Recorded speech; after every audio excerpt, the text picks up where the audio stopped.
Welcome everyone. This is another video in this lecture series on the contemporary world. This is lesson number 3, World Market and the Corporations.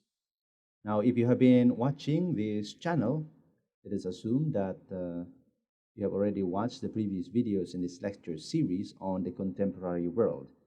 Now, just in case you have not yet watched the videos prior to this particular discussion, it is highly suggested that you will look onto those videos and watch them by opening on our channel, Infinite Wisdom, and choose the playlist, The Contemporary World, so that you will have an idea on what is the content of this particular subject and why is it that we arrive at this particular point of our discussion. Now, if this is also the first time that you are visiting this channel, it is also highly appreciated if you will subscribe and click on that notification bell. Now, let's proceed to our topic in this particular video. Now, in this video, we will be dealing with the World Bank, the International Monetary Fund, the World Trade Organization, the market integration or the world market integrations, and the world corporations. Now, first things first, we have to understand that the world market is in the trend of globalization, internationalization, market integration, and the concept of global corporations. Now, we have already discussed in the previous videos in this lecture series about globalization. What is globalization? And we also have an idea on what is internationalization. Market integration is a concept of which all of the market players in the world are connected with each other in the sense that there is a constant communication and constant, coherent, and continuous communication between each of the entities all throughout the world. And this particular market integration is made possible by the advent in the modern world of what we call as global corporations that at some points are richer than a single country. A corporation is bigger than a country itself, right? Now, we begin our discussion with the definition, or at least a contrast of what is globalization and internationalization. By the way, in this particular video, if you need further readings and the sources of our discussion, you might want to dig deeper in each of the topic that we will discuss in this video because we cannot cover everything. There are QR codes that is displayed in your screen. You can just scan on that one, and then it will redirect you to a website that contains all of the information that we are talking in this particular video. Now, globalization versus internationalization. Now, internationalization refers to the increasing importance of international trade, international relations, treaties, and alliances. International, of course, it means between or among nations. The basic unit remains the nation, even as relations among nations become increasingly necessary and important. Now, globalization, on the other hand, refers to the global economic integration of many formerly national economies into one global economy, mainly by free trade and free capital mobility. Now, when we are talking about internationalization, it is one independent nation and another independent nation interacting with each other through what we call as international relations, or probably at some point bilateral agreements and treaties, as well as alliances. So let's say, for example, the Philippines and the United States are two friendly allies. They're allies with one another. The Philippines being an independent nation and the United States being an independent nation. And that is internationalization at that particular point because it is beyond the national level, beyond the national jurisdiction. Now, globalization, on the other hand, is indifferent of nationality because globalization looks at the world as a singular entity, looks into the world as one singular economy. And it is slowly becoming a reality in the current concept of the world, in the current landscape of the world, because of the concept of free trade. And free trade is characterized by free capital mobility. And this process of globalization also promotes the concept of migration and transferring from one point to the other, from one country and one nationality to the other. And so, in effect, it is indifferent of the national level. It is indifferent of the nation's sovereignty. It is indifferent of the concept of individualism because globalization is a collective perspective. It looks at the world as one singular economy and one world. That is globalization.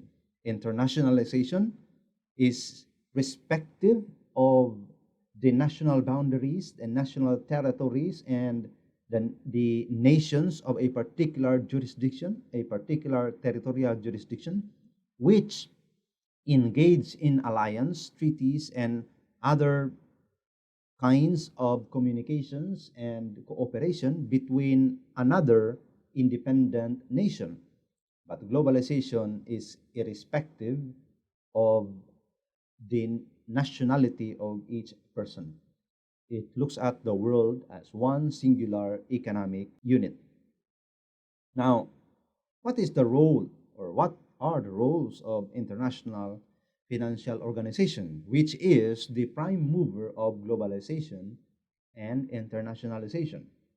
Number one is to balance the economic growth among countries at the grassroots level, meaning that the purpose of these organizations is to ensure that everyone gets the slice of the pie, meaning that when one prosper, others also must prosper.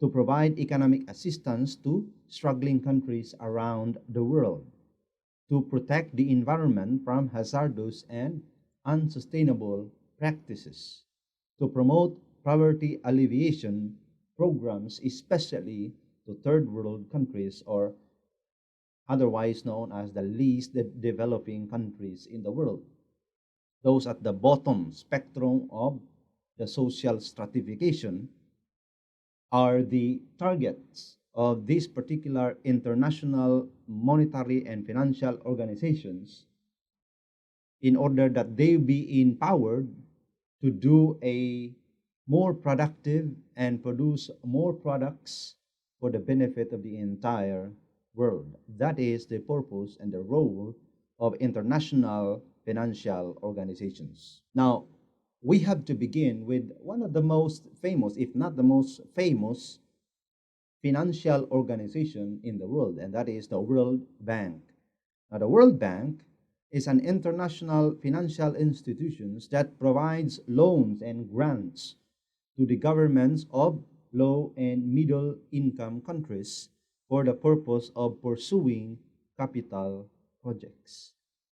So the purpose of the World Bank is to aid on the struggling countries and struggling economies in order to prevent bankruptcy and eventually prevent chaos. So the purpose of the World Bank is to help these countries to enable themselves to produce more and be able to get up on their feet and survive. That is the purpose of the World Bank. The second one is the International Monetary Fund.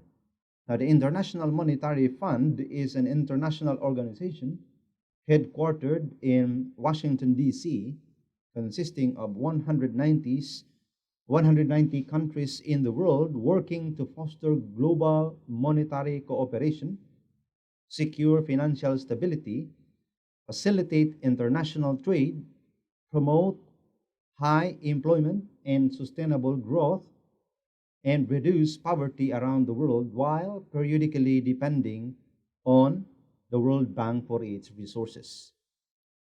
Now, what is the difference between IMF or International Monetary Fund and the World Bank Group? Now, the World Bank Group works with developing countries to reduce poverty and increase shared prosperity, while the International Monetary Fund serves to stabilize the international monetary system and acts as a monitor of the world's currencies. Now, World Bank has a different purpose, and that is poverty alleviation and equal share of progress, while International Monetary Fund is actually focusing more on the balance of payments and ensuring that each country should have the capability to enable themselves to trade with other countries all throughout the world. The World Bank Group provides financing, policy advice, and technical assistance to government, and also focuses on strengthening the private sector in developing countries, while the IMF keeps track on the economy globally and in member countries, lends to countries with balance of payment difficulties, and gives practical help to members. If you want more discussions on this particular subject matter, it is highly suggested that you will scan on the QR code that is displayed in your screen. Now, the World Trade Organization is an organization that is an intergovernmental organization concerned with the regulation of international trade between nations. Now, remember that the world is interconnected. There is a concept of what we call as integration in the world, that we are becoming more and more integrated into one community, irrespective of our national boundaries. And so the purpose of the World Trade Organization is to be able to regulate these trades between nations.